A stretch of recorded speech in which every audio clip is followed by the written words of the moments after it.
Pour être opéreur, il n'y a pas vraiment d'école, puisque ce n'est pas un métier tout à fait reconnu, mais qui se spécialise de plus en plus. On peut dire que à partir des années 60, avec la nouvelle vague, les caméras qui ont permis de sortir des décors de studio, on a été obligé et puis de baisser les coûts du cinéma, de trouver des décors naturels. Puis c'était aussi une dynamique, on voulait plus de naturalisme, donc on est allé chercher des décors naturels. Donc petit à petit, c'était l'assistant réalisateur qui faisait ça, comme le casting par exemple. Seulement, les temps de préparation sont de plus en plus courts, donc du coup, on dédie ça à une seule personne ou à 2 personnes. Donc le repérage se sont fait petit à petit par des gens qui sont devenus des repéreurs, mais qui étaient issus de l'assistanat, qui sont en fait, quand vous regardez dans les génériques, on est toujours classé avec les assistants réels. Donc pour mon parcours, c'est j'étais assistant réel. Et puis un jour, on vous demande plein de choses. Il faut être un couteau suisse quand vous êtes assistant réel. Et on me demande de trouver plein de solutions pour plein de petites choses. Et puis un jour, on vous demande d'aller chercher tel décor. Il faut une boulangerie, est-ce que tu peux appeler toutes les boulangeries parce qu'il faut qu'on tourne un lundi et trouver une boulangerie qui est ouverte un lundi par exemple. Donc vous réussissez brillamment cette mission.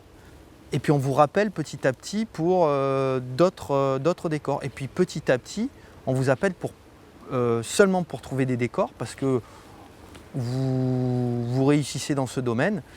Et puis après, vous appelez les autres aussi parce que du coup, vous vivez de ça. Donc voilà comment on devient repéreur.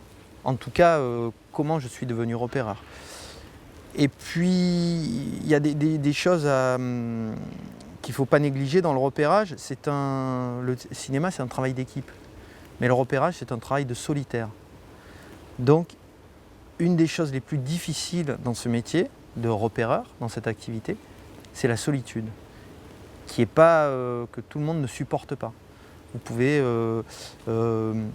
récemment, j'étais en Espagne, en Aragon, à chercher des déserts, par exemple, et je voyais personne de la journée. Donc le soir, je rentrais dans mon hôtel, il fallait que je trouve un hôtel comme une vie de nomade, au jour le jour. Je déchargeais mon appareil, je triais mes photos, j'allais même pas manger, à minuit je me couchais, et puis voilà, j'avais comme une vie très monastique. Donc ça, c'est pas quelque chose de très simple. Donc il faut avoir cette âme de loup solitaire ou de cow-boy solitaire pour être un repéreur.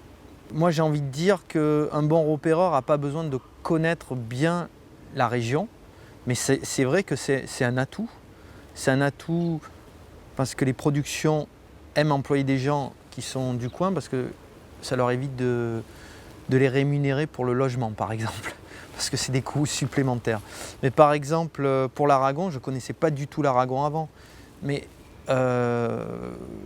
une de mes qualités du repérage, en tant que repéreur, c'est mon intuition.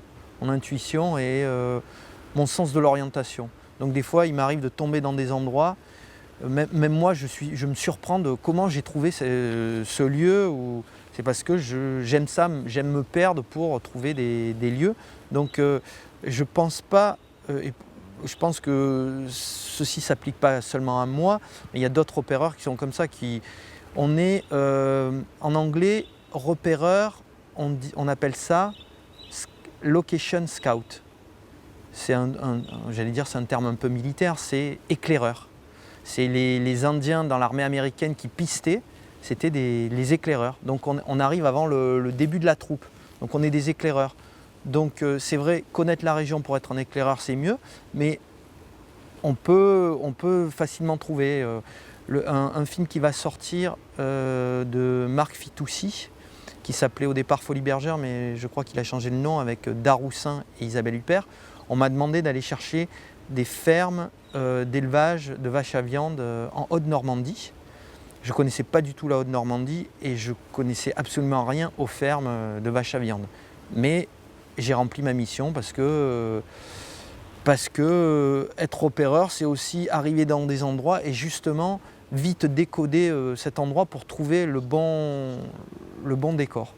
Mais c'est vrai, je le redis encore, être de la région, c'est un atout supplémentaire.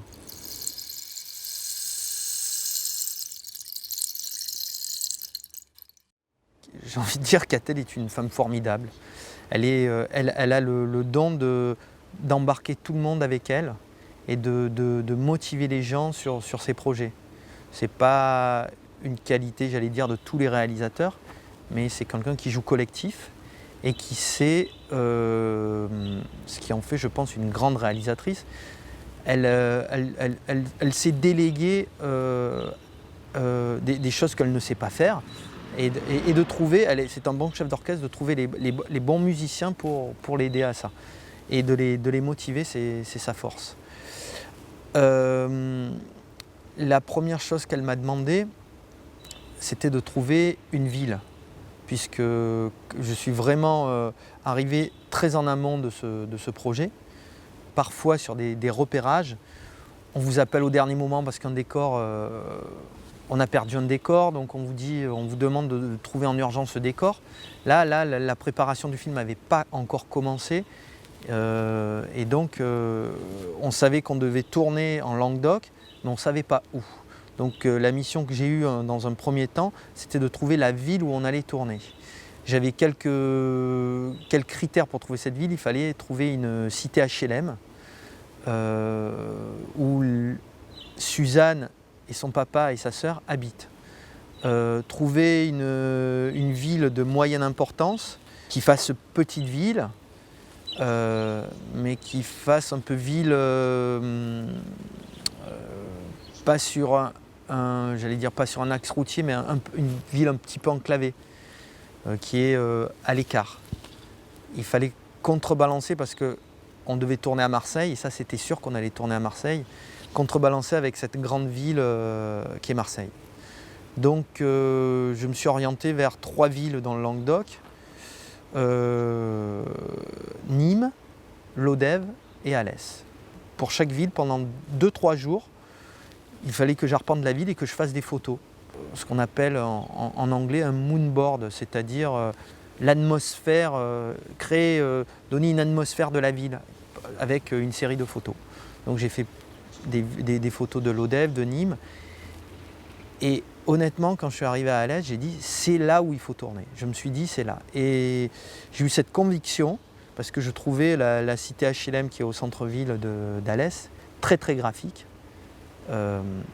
Et bizarrement, beaucoup de gens qui habitent à Alès trouvaient cette cité très très moche, trouvaient ça, imaginer une verrue au milieu de la figure, parce qu'un maire, je crois dans les années 80, avait rasé l'ancienne Alès et avait construit cette cité où on est d'ailleurs. Et moi je me suis dit mais pas du tout, en tout cas cette cité est très cinématographique. Et j'ai réussi à convaincre Catel qu'il fallait absolument tourner à Alès.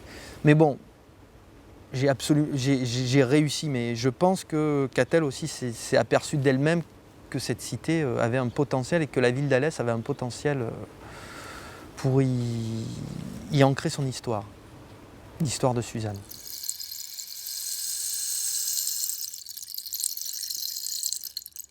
Le cimetière est un décor très important dans le film. On peut dire même que c'est un élément dramatique du film, puisque plein de choses, en tout cas il y a 2 scènes importantes qui s'y passent.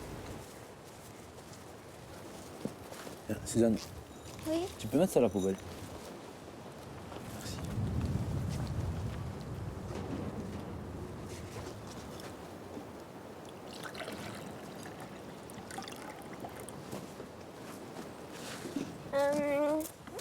Ah, salut papa, plus tard. Oui.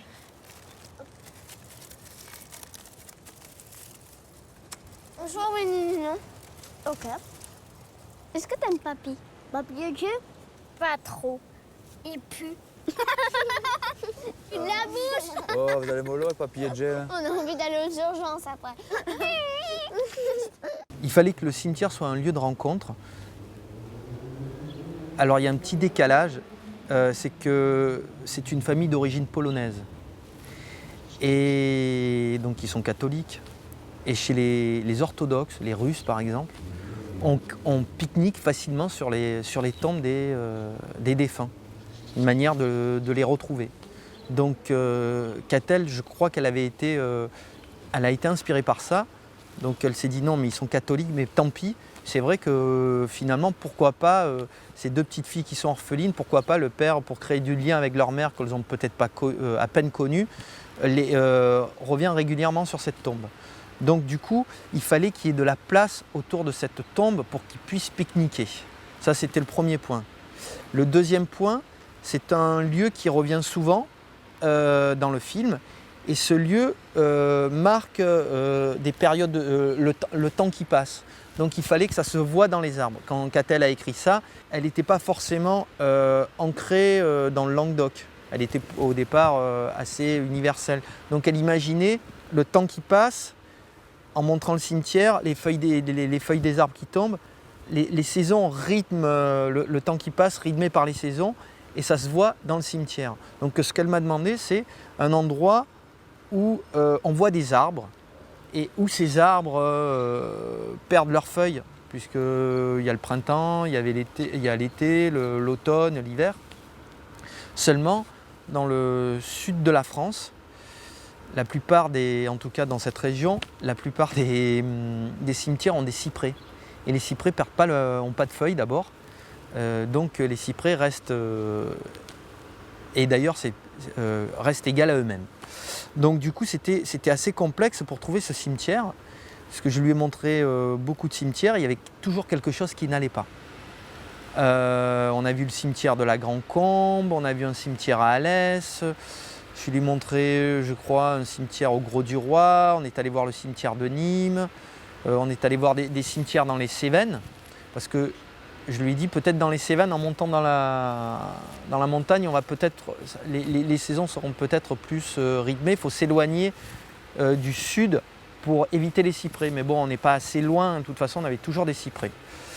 Et un jour j'étais à la Grande Combe, et il y a une scène dans la Grande Combe où les amis du père de Suzanne ont une maison. Et donc la maison avait été repérée, mais il fallait que je demande l'accord au propriétaire. Donc je revenais régulièrement, je n'arrivais pas à le joindre. Et ce jour-là, ça devait être en mai, il y avait des dames qui n'étaient pas très loin assises, qui prenaient le frais.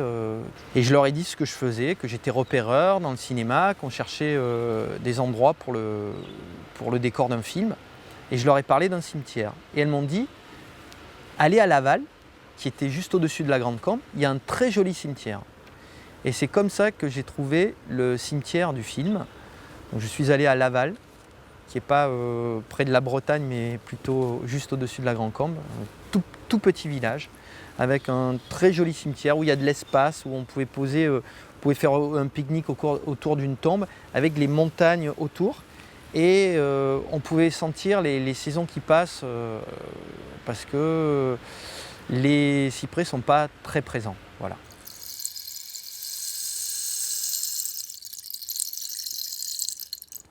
C'est une très courte scène.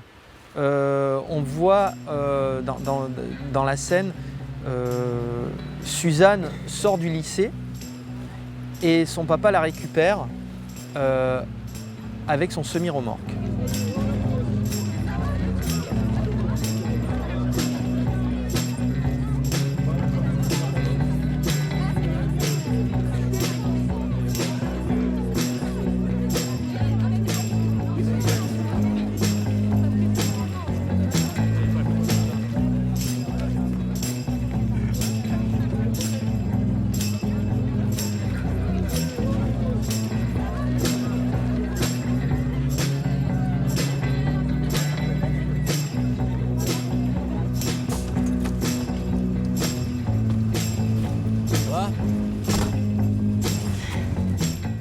La scène n'a pas l'air très compliquée, puisque c'est une petite scène qui doit durer moins d'une minute.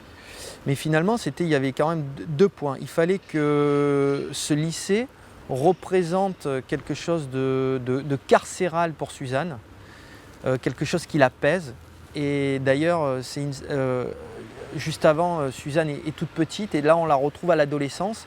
Et on la retrouve habillée un peu grunge, donc on sent qu'elle est un peu en résistance avec le système. Elle n'a pas envie de rentrer dans ce système. Et en montrant un lycée, c'est ce que me demandait Catel, un lycée très imposant, qui peut ressembler à une prison, qui fait un peu peur, on pouvait comprendre que Suzanne n'est pas du tout bien dans l'institution scolaire. Et il fallait, pour trouver cet endroit, il me fallait un grand parking pour pouvoir garer le camion du père de Suzanne. Et finalement, ces deux conditions, on ne les trouve pas partout devant un lycée. On ne gare pas devant tous les lycées un semi-remorque. Et je suis passé devant ce lycée, j'ai dit, mais parce que le lycée Bellevue s'impose de lui-même un immense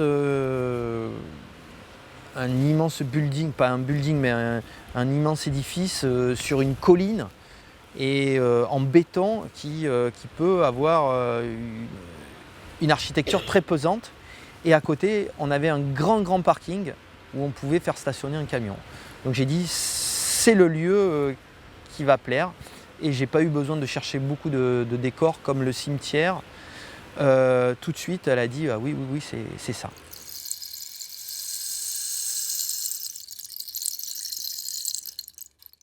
Catel m'a beaucoup touché par une demande qu'elle m'a faite. Elle m'a proposé d'être photographe de plateau sur la première partie du tournage à Marseille. Puisqu'on a d'abord tourné à Marseille, le film a été d'abord tourné à Marseille et puis à Alès.